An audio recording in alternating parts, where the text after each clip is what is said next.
You're listening to the official podcast of Asbury University, produced by students with God-honoring conversations that inform, edify, and encourage. This is Asbury. We explore culture and current topics through a Christian worldview, promoting a well-balanced life, and we empower our community to belong, become, and be set apart. I'm your host, Abby Lobb. Welcome to This is Asbury.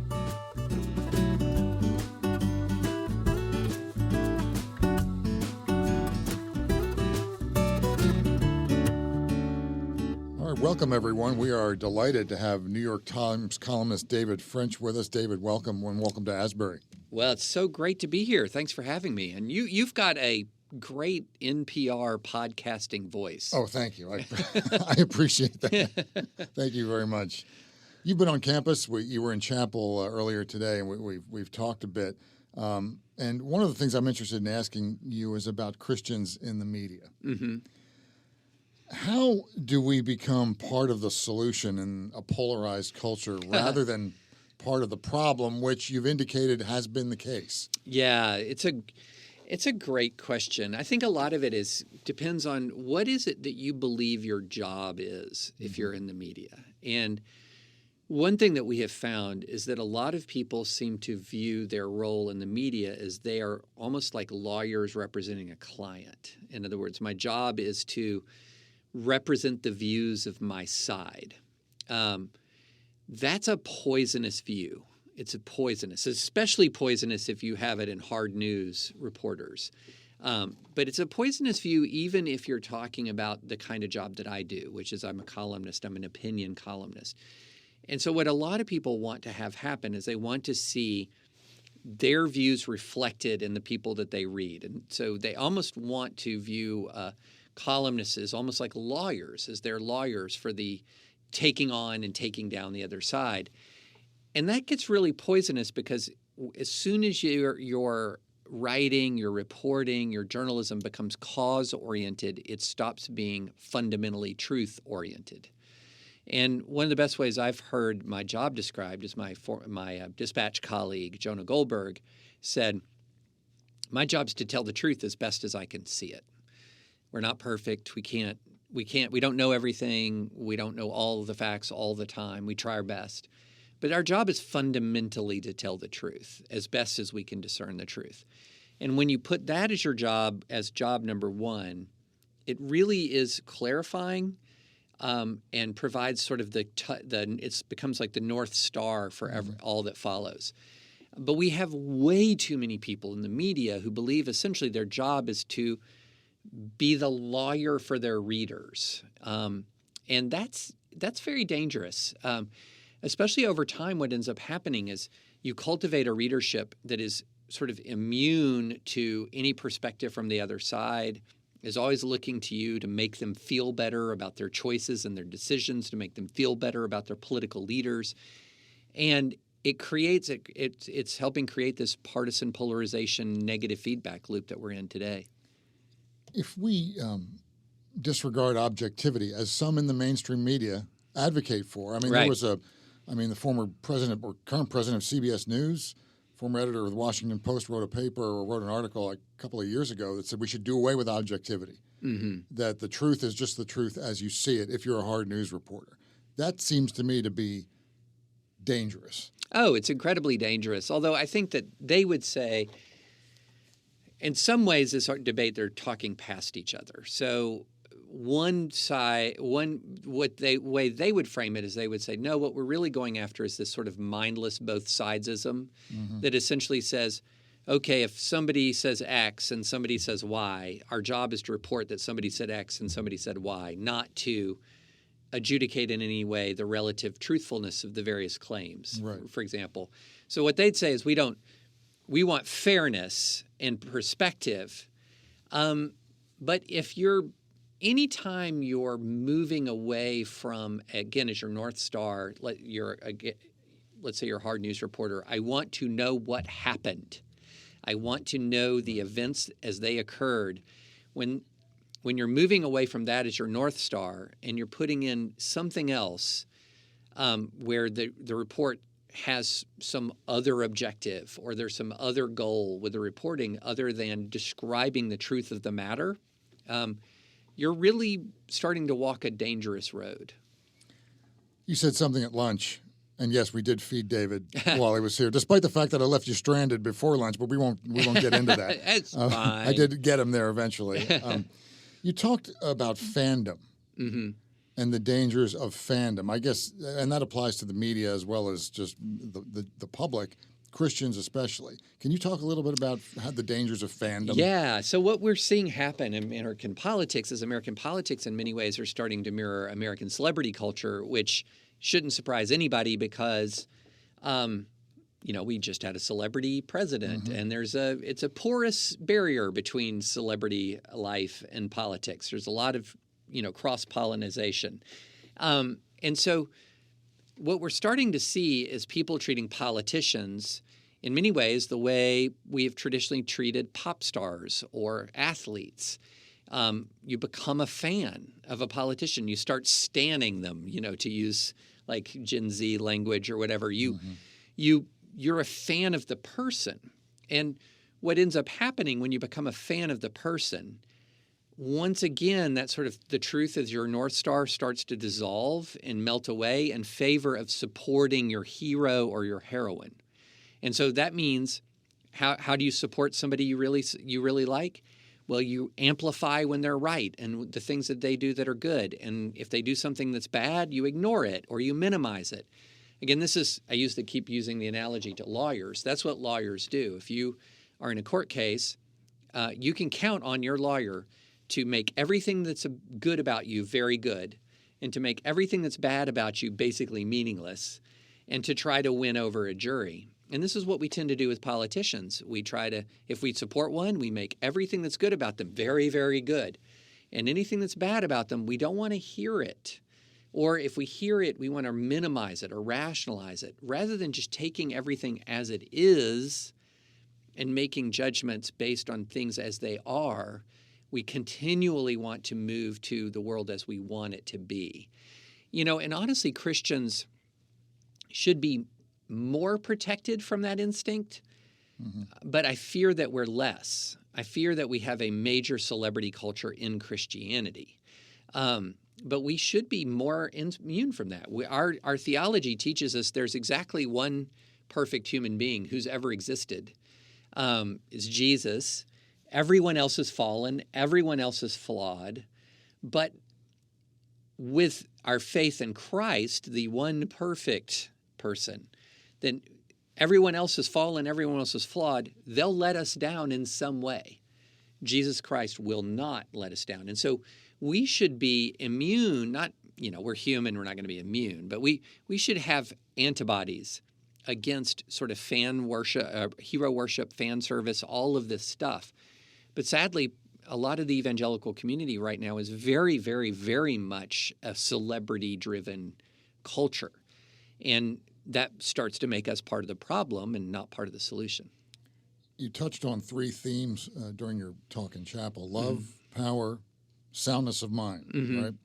And you told a great story about somebody with whom you had befriended while you were serving abroad, and couldn't have been more different. Yeah. Spiritually, theologically, and yet you form this bond. Can you talk a little bit about that? Yeah. So this happened in the fall of 2007. I volunteered to go to Iraq, and I joined the 3rd Armored Cavalry Regiment. This is in the Surge. And I was a reserve officer replacing an active duty JAG officer who couldn't deploy. And I was the only reservist. Everyone else had trained together, lived together for years, part of a team. I was a late arrival, coming from a reserve unit. A lot of active duty soldiers tend to look down on reservists as maybe less well trained. So I'm feeling very, very alone when I land in October 22nd, 2007 at our base in Iraq. And there was one person who wasn't just ready for me to arrive, but literally ready to be my friend. And it's my friend Leo, who, as I said in the chapel talk, we were different and are different. I'm white, evangelical, Southern conservative. He is a Mexican-American naturalized citizen who is a former Mormon, former Catholic, who now calls himself an agnostic, who worships the Hubble Space Telescope because it sees further than any human. And he's very funny. And we form this bond. We form a bond. And where we were inseparable in Iraq, I would trust him with my life. And the reason why I told that story is because that relationship, which is so meaningful to me and so meaningful to both of us, those kinds of relationships, which are tangible manifestations of our love for our neighbor, our love for our community, our love for each other, are diminishing in this country. It's not just that people have fewer friends across ideologies or faiths. We just have fewer friends, period, now. And so one of the things I did not get to in the chapel talk, because it was very short, is that this loss of friendship, this social isolation, is contributing to political radicalization. Because what we found is that people who register a low sense of belonging, whether it's at work, in their home, or amongst a friend community, are disproportionately attracted to authoritarian politics. And when you think it through, it makes a lot of sense, because somebody who lacks a sense of belonging in their community, in their church, in their home, often is missing both relationships and purpose. And so what do they find in radical political movements? They certainly find purpose. They're, revolutionary. They're draining the swamp. They're doing whatever. And then they also find relationships, the other people who want to drain the swamp with them. And one of the best pieces of journalism that my colleagues at the Dispatch did was my colleague Andrew Egger did a long piece on the Front Row Joes. The Front Row Joes are the people who go to every Trump rally. Like, they're on the front row. They follow Trump like they follow the Grateful Dead. And he said they came for Trump. They stayed for each other.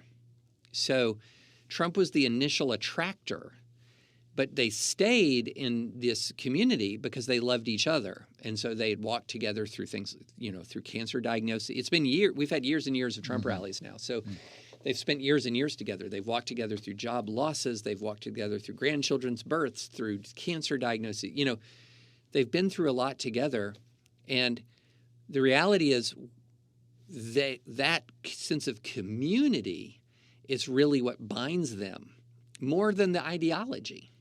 And one of the things that we miss all the time when we're talking about, let's say we think a certain politician is dangerous or a certain ideology is dangerous. We think if we just tell people the politician is bad or tell people the ideology is flawed, then they'll just go, oh, thank you for setting me straight. Because the reality is you're saying, hey, by the way, you're wrong and you should lose all your friends. Yes. And that's a tough sell. That's a tough sell. So one of the ways in which we can ease the political crisis in this country quite literally is through friendships.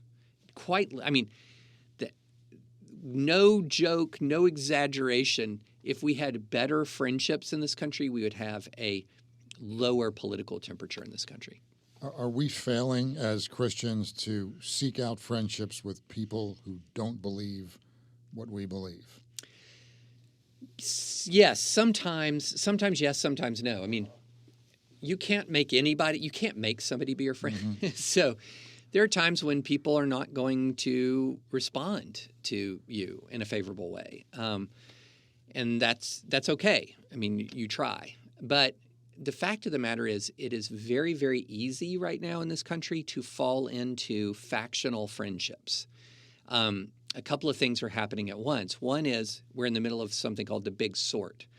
And the Big Sort means that more Americans live with people of like mind than any time we've been measuring the statistic. So more Americans are living in what are called landslide counties, where one side or the other wins by 20 points or more in a presidential race. So a bunch of us just live in very red or very blue parts of the country. So you don't necessarily even come across people of different political points of view.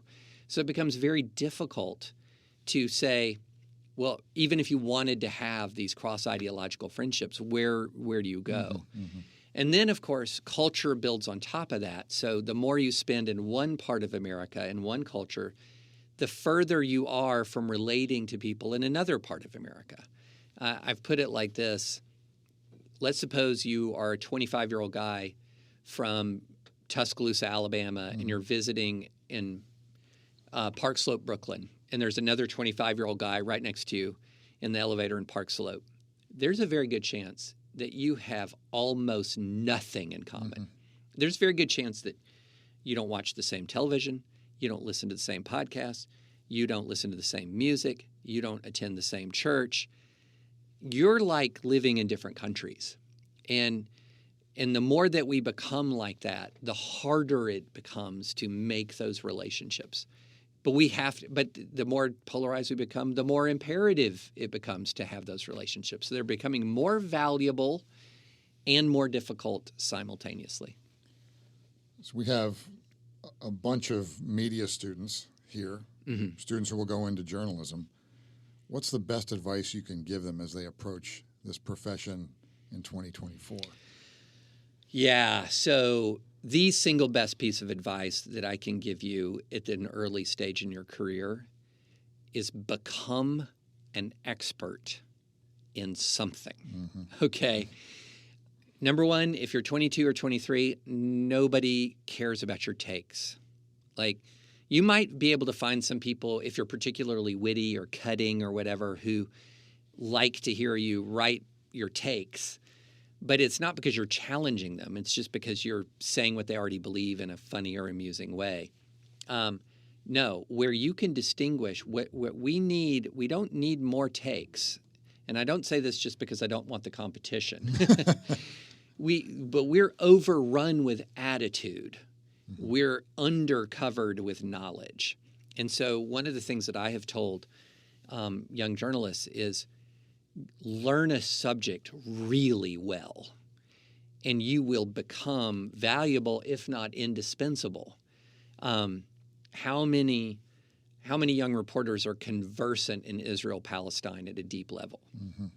How many young reporters are conversant in the military tactics of Ukraine versus Russia? How many reporters are really, truly conversant in monetary policy? So use your brain and your opportunities as a student to become knowledgeable. Not to develop an attitude, but to develop knowledge.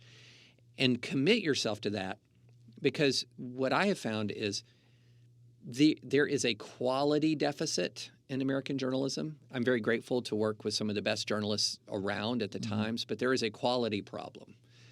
And a lot of the trust problem is related to the quality problem, not just a bias problem, but a quality problem.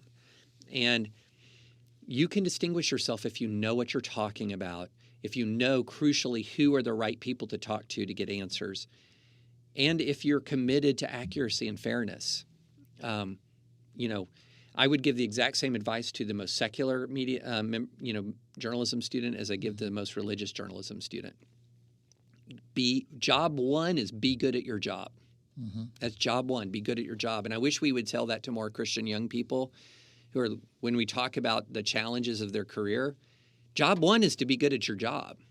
And a lot of the adversity that people experience and a lot of the problems that people experience professionally are not related to their faith. Right. It's related to they're not good at their job. Well, that's interesting you say that, because I think, at least from my perception, young journalists believe their biggest barrier is going to be their faith or the lack of acceptance of their faith in secular media. No. And it's really just a matter of being good at their job. Be good at your job.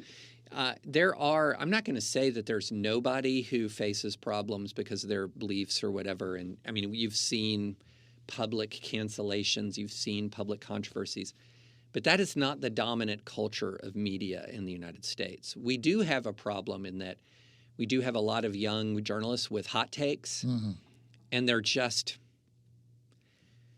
bad. Like and then they say, well, why am I not getting ahead? Like, why do I not have more fame and notoriety, et cetera? Well, you haven't earned it. Like, you haven't earned it. Now, I know it's not always high quality people who get fame and notoriety. Like, a lot of low quality people have fame and notoriety, but they've often done that and achieved that by, feeding the beast of American animosity and polarization. There's a different path, there's a better path. And the single best thing that you can do as a Christian in the media is just to be good at your job. And also, Christians should not think for 5 seconds that Christian media can be less challenging to your Christianity than secular media. Mm-hmm. I think the most difficult place to be a Christian in the United States of America is within a broken Christian institution. Mm. That is the most it is far more difficult than being the only Christian or one of very few Christians in a secular environment. It is far more difficult to be in a Christian institution that is disobedient, because what happens is your obedience is viewed as apostasy. Your obedience and your faithfulness is viewed as betrayal. And you will find yourself alienated from fellow believers, which is much harder than being alienated from people who don't share your values. So you'll find yourself feeling alienated from fellow believers, cast out of your own community. Mm-hmm. When you are a faithful Christian in a faithless institution. And that, to me, is a much bigger danger for young Christian professionals than the idea that a secular workplace just doesn't want to work with you or hire you. The notion that I'm going to be rejected because of my faith or not accepted as a professional because of my faith seems to be, and we have anecdotal evidence at least to support this, seems to be largely a myth. I mean, as you say, not everyone is going to be welcome to or want to be witnessed to. Yeah. But there's this hostility that is perceived really is not there in most cases. In most cases, no. Now, there are anecdotes that are different, and I don't diminish that at all. And I have worked on legal cases in my legal career where I defended people who were persecuted because of their religious faith, or maybe persecuted is a bit strong term. They were denied a job because of their religious faith or denied a promotion.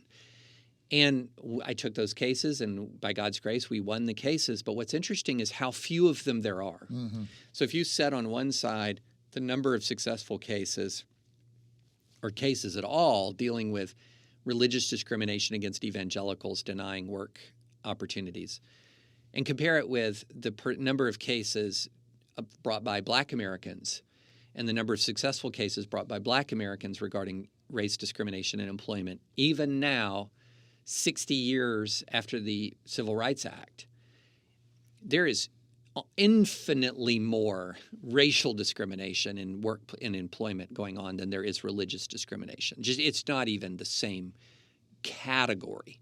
And yet a lot of Christians think I'm going to be disadvantaged because of my faith.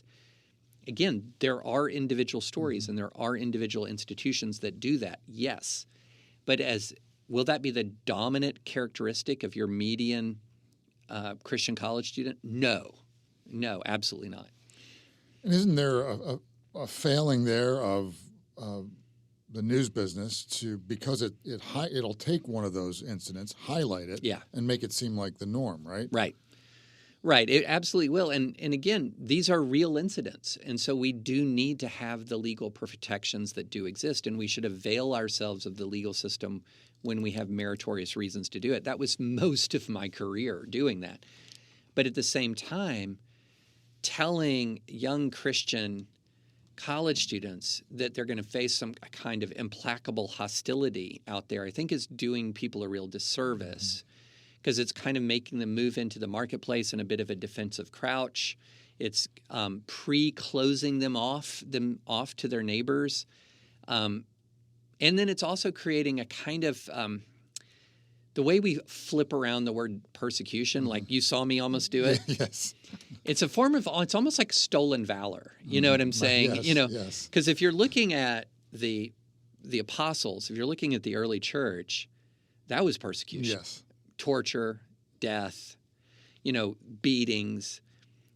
At the early church, a beating was persecution. In the 21st century, a tweeting is considered persecution.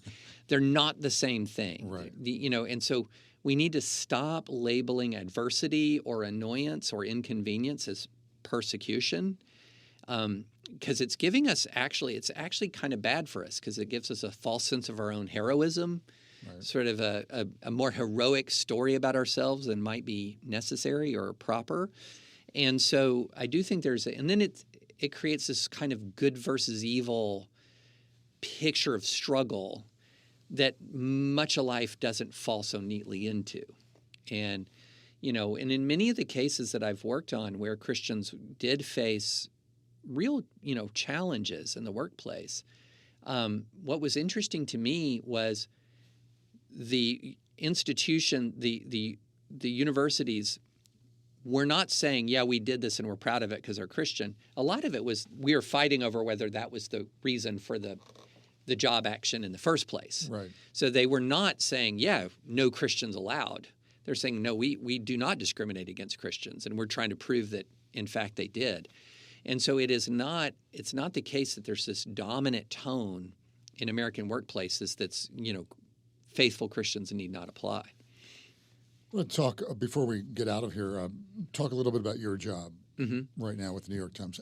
What do you see as your role as a columnist in this broader public discussion? Yeah, it's a really good question. I go back to that job description of Jonah, to tell the truth.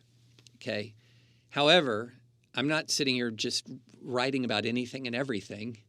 I have a specific life experience. I have specific areas of expertise in law and in dealing with armed conflict, the law of armed conflict. I have enormous experience in constitutional litigation, and also as a result of a lot of my life experiences and a lot of my study into the challenges of American polarization. Another thing I write a lot about is human connection, and so. I have a couple of mandates. One mandate is I don't stray out of my mandate. Okay. One of the fastest ways for anybody to lose credibility is to start trying to talk authoritatively about something they don't know very much about. And so you're not going to see me write about monetary policy. You're not going to see me really write about Social Security reform. Those are not my areas of expertise. And if I open my mouth about monetary policy and someone who's listening who knows monetary policy will hear me say something wrong, that's going to cause them to doubt everything that I say, right? And so one part of my mandate is don't stray out of my mandate. But then the other one is when I am in, and when we are talking about those ideas that I have experience in, it's just to tell the truth without fear or favor. In other words, I don't sugarcoat the truth or the reality if it's critical of my own team. I don't punch twice as hard if it's against the other team just because my team will like it, right? No, you try to tell the truth. And you try to give people the tools to help them discern the truth themselves. And so, for example, right after October 7th, when Hamas attacked Israel, I wrote a long piece about drawing on my experience serving as a JAG officer in Iraq. Here's what the laws of war are. Here's how Hamas is violating them. Here's going to be the ways in which Israel is going to face its own challenges regarding the laws of war. You're going to hear a lot of contentious statements, but here's the framework for thinking through what's true and what's not true. So I really tried to give my audience the tools to think through for themselves the next several months of the war. So again, what's if I had a kind of a lawyer view, it would have been, because my sympathies are with Israel in this conflict, would be, if it was the lawyer kind of view, everything you'd hear from me would be nothing but praise for Israel and nothing but condemnation for Hamas. When Israel's not perfect, right? And so telling the truth as best as I can, helping give my readers the tools to discern the truth, those are core job descriptions. There is a price, though, sometimes for telling the truth. And you've experienced that firsthand. You've dealt with a lot of criticism for the positions you've taken, right? Oh, gosh. Criticism is fine.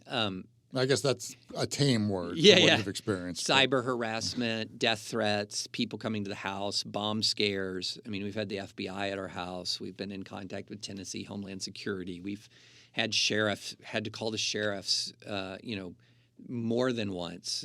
We've had a clumsy swatting attempt years ago. Like it's been unbelievable. And part of it is rooted in the reality that, and much of it has come from my own quote unquote side in the sense that people I'm a conservative, so you would be broadly considered on the right. And the most vicious attacks against me, I've had some pretty bad ones come from the left, but the most vicious and dangerous have come from the right. And part of it is over this sense of betrayal. Like, you're supposed to represent us. You're supposed to be, if we choose Trump, you're supposed to tell the rest of the world why that was a good choice. If we choose to not support Ukraine, your job is to tell the rest of the world why that's a good choice. If we choose not to accept the COVID vaccine, your job is to tell. And so, but what if I disagree? What if I want to? What if I support Ukraine? What if I believe the COVID vaccine was life-saving? What if I Nope. Your job, your role, and unless you fulfill that role, you're a Benedict Arnold. You're a traitor. Mm-hmm. And it's very interesting, that dynamic where the most hostility is reserved for the in-group dissenter is a warning bell for serious political violence. So if you look historically at revolutionary violent movements, one of their first targets are the in-group dissenters. So the people who would be ostensibly on their side but aren't all the way committed or might disagree a little bit, you got to sweep them out. You have to either pull them in or crush them to clear the decks to take on the other side. And so there are people who are experts in civil conflict who have begun to pull some of their resources from like the Baltic states, the Balkan states, and bring them back home to deal with some of the same issues that have popped up in America that they saw popping up in like the old Yugoslavia before it fell apart in violent, nearly genocidal warfare. And one of those things is they're beginning to see the fury against the in-group dissenter or the in-group moderate. And you see it on the left as well. The far left gets much angrier at left liberal dissenters than it does at the right. And the far right gets much angrier at sort of like never Trump dissenters than it does at the left. And this is all part of that. When you're building almost a revolutionary style movement, you start hunting for heretics big time. I'd be remiss if I didn't ask at least one more political question. And sure. You just touched on the danger. What do you see happening in this next election cycle?